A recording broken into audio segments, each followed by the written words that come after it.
ദൈവനാമത്തിന് മഹത്വമുണ്ടാകട്ടെ. ഇന്നത്തെ പ്രഭാതത്തിലെ നമ്മുടെ ഒന്നിച്ചുള്ള ചിന്തയ്ക്കായി ലഭിച്ചിരിക്കുന്ന വേദഭാഗം 121 സങ്കീർത്തനത്തിൻ്റെ 6 വാക്യം. പകൽ സൂര്യനെങ്കിലും രാത്രി ചന്ദ്രനെങ്കിലും നിന്നെ ബാധിക്കുകയില്ല. യഹോവ ഒരു ദോഷവും തട്ടാതെ വണ്ണം നിന്നെ പരിപാലിക്കും. അവൻ നിന്റെ പ്രാണനെ പരിപാലിക്കും. അമേരിക്കയിൽ ടെക്സാസിലെ റിക്കാർഡോ സാഞ്ചസിൻ്റെ സാക്ഷ്യത്തോടുകൂടെ നമ്മുടെ ഇന്നത്തെ പ്രഭാത ധ്യാനം ആരംഭിക്കാം. അദ്ദേഹം ഒരു ക്രിസ്തീയ ഗായകനും ഗാനരചയിതാവുമാണ്. അടുത്ത സമയത്ത് രചിച്ച ഒരു ഗാനത്തിൻ്റെ സന്ദേശം ഇതായിരുന്നു: പുലരിക്ക് മുൻപുള്ളത് അന്ധകാരമാണെന്ന് ഞാൻ അറിയുന്നു, അതിനാൽ ആകാശവിധാനത്തിലേക്ക് നോക്കുക, സഹായം സമാഗതമാകും. ദൈവം കടന്നെത്തുമ്പോൾ അവിടെ പരിമിതിയൊന്നുമില്ല. നമുക്ക് വിശ്വാസത്തിലും ആശ്രയത്തിലും നിർഭയം വസിക്കാമെന്നുള്ളതാണ് അതിൻ്റെ മുഖ്യ സന്ദേശം. അദ്ദേഹം ഫ്ലോറിഡയിലെ ജാക്സൺ വില്ലയിൽ ഒരു ഗാനപരിപാടിക്ക് തൻ്റെ ഗിറ്റാറുമൊക്കെയായി വിമാനത്തിൽ പോവുകയായിരുന്നു. അദ്ദേഹത്തിൻ്റെ ഭാര്യ ജാനറ്റ് കുടുംബകാര്യങ്ങൾ വിജയകരമായി നിർവഹിച്ചു പോന്നു. 3 ആൺമക്കൾ അവർക്കുണ്ടായിരുന്നു. സമർത്ഥരും ഉത്സാഹമതികളുമായിരുന്നതിൽ അവർ അഭിമാനം കൊണ്ടു. ഇളയ മകൻ മീഖ ഒരു സമ്മർ ക്യാമ്പിന് പോയിരിക്കുകയാണ്. നീന്തൽ അവന് ഹരമാണ്. റിക്കാർഡോ അദ്ദേഹം ഉദ്ദിഷ്ട സ്ഥലത്ത് എത്തി വിമാനം ഇറങ്ങിയപ്പോൾ തൻ്റെ ഫോണിലെത്തിയ സന്ദേശങ്ങൾ പരിശോധിച്ചു. ജാനറ്റിൻ്റേതുമുണ്ടായിരുന്നു. അത് കണ്ട് ജാനറ്റിനെ നേരിട്ട് വിളിച്ചു. അപ്പോഴാണ് ഞെട്ടിക്കുന്ന വാർത്ത കേട്ടത്. മീഖ ക്യാമ്പ് സൈറ്റിലെ സ്വിമ്മിംഗ് പൂളിൽ ഡൈവ് ചെയ്തപ്പോൾ തല താഴത്തെ സിമൻറ്റ് തറയിൽ ഇടിച്ച് കഴുത്തിനും നട്ടലിനും ക്ഷതമുണ്ടായി. അവനെ ആശുപത്രിയിൽ കൊണ്ടുപോയി. ജാനറ്റ് അതിവേഗം ആശുപത്രിയിലേക്ക് പോകുന്നു എന്നതായിരുന്നു സന്ദേശം. റിക്കാർഡോ ഇത് കേട്ട് പരിഭ്രാന്തനും ഉത്കണ്ഠാഭരിതനുമായി. മടങ്ങിപ്പോകാനുള്ള പ്ലെയിൻ 4 മണിക്കൂർ കഴിഞ്ഞേ ഉള്ളൂ. ഹൃദയം നേറിപ്പുകഞ്ഞ് ആ സമയം ചെലവിട്ടു. അതിനിടെ ജാനറ്റിൻ്റെ സന്ദേശം ആശുപത്രിയിൽ നിന്നുമെത്തി. മകൻ്റെ അവസ്ഥ നിരാശാജനകമാണ്. അവന് ചലനശേഷി നഷ്ടപ്പെട്ടു. എക്സ്റേയിൽ നട്ടലിൻ്റെ 3 ഭാഗത്ത് ക്ഷതമുണ്ട്. അവൻ വേദന കൊണ്ട് ഉറക്കെ കരയുകയാണ്. റിക്കാർഡോ മടക്കയാത്രയിൽ പ്ലെയിനിലിരുന്ന് കരഞ്ഞു. മകൻ മരിച്ചുപോയാൽ അത് ചിന്തിക്കാൻ കഴിഞ്ഞില്ല. അഥവാ അവൻ ജീവിച്ചാൽ തന്നെ ശരീരം തളർന്നവനായി ആയുസ് മുഴുവൻ വീൽ ചെയറിൽ കഴിയേണ്ടി വരുമല്ലോ എന്ന് ഭയപ്പെട്ടു. അവനെ കുറേ കൂടെ മെച്ചപ്പെട്ട പരിശോധനയ്ക്കും ചികിത്സയ്ക്കുമായി അറ്റ്ലാന്റയിലുള്ള വലിയ ഒരു ഹോസ്പിറ്റലിലേക്ക് കൊണ്ടുപോയി. റിക്കാർഡോ എഴുതുകയാണ്: എൻ്റെ ജീവിതത്തിൽ ഇത്രയും കണ്ണുനീരോടെ പ്രാർത്ഥിച്ച അവസരം വേറെയില്ല. അതിനിടെ ഞാൻ എഴുതിയ പാട്ടിലെ വരികൾ ഓർത്തു. അത് കഴിഞ്ഞിട്ടില്ല, അത് അവസാനിച്ചിട്ടില്ല, അതൊരു തുടക്കം മാത്രമാണ്. ദൈവം അതിൽ വ്യാപരിക്കുന്നു എങ്കിൽ എല്ലാം നവ്യമാകും. When God is in it all things are new.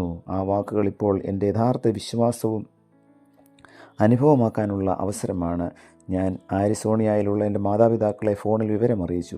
അവരുടെ മറുപടി: നിങ്ങൾ നല്ല ദൈവാശ്രയമുള്ള ഉത്തമ വിശ്വാസികളാണല്ലോ. ദൈവം എന്തുകൊണ്ട് ഇങ്ങനെ നിങ്ങൾക്ക് സംഭവിക്കുവാൻ അനുവദിച്ചു?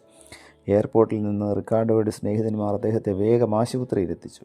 ജാനറ്റിനെ കണ്ട് വിവരം അന്വേഷിച്ചപ്പോൾ ന്യൂറോ സർജൻ ഡോക്ടർ ബർമാനെ കാണാൻ കഴിഞ്ഞു. അദ്ദേഹം എല്ലാ കാര്യങ്ങളും വിശദീകരിച്ചു. പ്രതീക്ഷയ്ക്ക് വകയില്ലെന്ന സൂചനയുണ്ടായി. ആശ്ചര്യകരമായ മറ്റൊന്ന് സംഭവിച്ചു. ജാനറ്റ് അവളുടെ കാലിഫോർണിയയിലുള്ള മാതാവിനെ ദുരന്തമറിയിച്ചു. ആ സമയത്ത് അവർ ഒരു വിരുന്നിന് സംബന്ധിക്കുകയായിരുന്നു. അവിടെ ഉണ്ടായിരുന്ന അതിഥികളിൽ ഒരാൾ പ്രസിദ്ധനായ ഒരു ന്യൂറോ സർജനായിരുന്നു. അദ്ദേഹം വേഗം ബഹർമാനുമായി ബന്ധപ്പെട്ടു. എക്സ്റേയുടെയും അവസാനമെടുത്ത CT സ്കാനിൻ്റെയും കോപ്പികൾ കാലിഫോർണിയയിലെ ഡോക്ടർക്ക് അയച്ചു കൊടുത്തു. അത് സൂക്ഷ്മമായി നിരീക്ഷിച്ച ശേഷം അദ്ദേഹം റിക്കാർഡോയ്ക്ക് ഫോൺ ചെയ്തു: ഒരാശങ്കയും വേണ്ട, മീഖ സുഖപ്രാപ്തി നേടും. അദ്ദേഹം ഒട്ടും പ്രതീക്ഷിക്കാത്ത സാഹചര്യത്തിൽ 2000 മൈൽ ദൂരെ നിന്ന് പ്രത്യാശ ഉണർത്തുന്ന സന്ദേശം ഒരു വലിയ വിദഗ്ധനിൽ നിന്നും വന്നിരിക്കുന്നു. അതിനുശേഷം ഡോക്ടർ ബർമാൻ വന്ന് പറഞ്ഞു: പുതിയ സ്കാൻ പരിശോധിച്ചപ്പോൾ നട്ടലിനൊരു കുഴപ്പവുമില്ല, കഴുത്തിൻ്റെ ഒടിവ് മാത്രമേ ഉള്ളൂ. അത് ഓപ്പറേഷൻ കൊണ്ട് ഭേദമാക്കാം. നിങ്ങൾ നടത്തിക്കൊണ്ടിരിക്കുന്ന പ്രാർത്ഥന തുടരുക. ഞാനൊരു മുസ്ലിമാണ്. പ്രാർത്ഥനയിൽ എനിക്ക് വിശ്വാസമുണ്ട്. ആ മാതാവും പിതാവും ആ രാത്രി മുഴുവൻ പ്രാർത്ഥനയിൽ ചെലവിട്ടു. പിറ്റേ ദിവസത്തെ സർജറി 8 മണിക്കൂറെങ്കിലും എടുക്കുമെന്ന് വിചാരിച്ചതാണ്. പകുതി സമയം കൊണ്ട് വിജയകരമായി സർജറി നടത്തി. 4 ദിവസങ്ങൾക്ക് ശേഷം ഭവനത്തിലേക്ക് മടങ്ങി. കുറേ ദിവസങ്ങൾ ഫിസിയോതെറാപ്പി ചെയ്തു. ദൃഢഗാത്രനായി അവൻ കഴിയുവാൻ തുടങ്ങി. ഹൈസ്കൂളിലെ ബാസ്ക്കറ്റ്ബോൾ താരം കൂടിയായി അവൻ തീർന്നു. ഒരു ദിവസം പിതാവും മകനും കൂടി ഇരിക്കുമ്പോൾ മീഖ അവൻ്റെ കഴുത്തിലെ ഓപ്പറേഷൻ പടുക്കുകൾ തൊട്ടുകൊണ്ട് പറഞ്ഞു: ഞാൻ മരിച്ച അവസ്ഥയിലായിരുന്നില്ലേ? റിക്കാർഡോ അവനെ തിരുത്തി പറഞ്ഞു: ഈ വടു മരണത്തെ ഓർമ്മപ്പെടുത്തുന്നതാകരുത്. ദൈവം അത്ഭുതകരമായി നിന്നെ മരണത്തിൽ നിന്നും വിടുവിച്ച കാര്യമാണ് ഓർക്കേണ്ടത്. പ്രിയമുള്ളവരെ, ഈ സംഭവം നമ്മുടെ മനസ്സിൽ ഉയർത്തുന്ന ചിന്ത ദൈവപരിപാലനത്തെക്കുറിച്ചാണ്. മാത്രമല്ല, പ്രാർത്ഥനയുടെ അത്ഭുതകരമായ ശക്തി സുഖപ്രാപ്തിയിലേക്ക് നയിച്ചു. 2000 മൈൽ അകലെയുള്ള ഒരു ഡോക്ടറുടെയും ഈ സംഭവത്തിൽ നമുക്ക് പരിചയപ്പെടുവാനായി സാധിച്ചു. ഭാര്യയും ഭർത്താവും പ്രാർത്ഥനയിൽ വിശ്വസിക്കുന്നവരും പിന്തുടരുന്നവരുമായിരുന്നു. പ്രതിസന്ധികൾ ആകസ്മികമായി കടന്നു വരാം. ജാനറ്റിൻ്റെ മാതാവ് പറഞ്ഞതുപോലെ ദൈവാശ്രയമുള്ള ഉത്തമ വിശ്വാസികൾക്ക് ഇപ്രകാരം സംഭവിക്കുവാൻ എന്തുകൊണ്ട് ദൈവം അനുവദിച്ചു എന്നപ്പോൾ നാം ചോദിച്ചു പോകാം.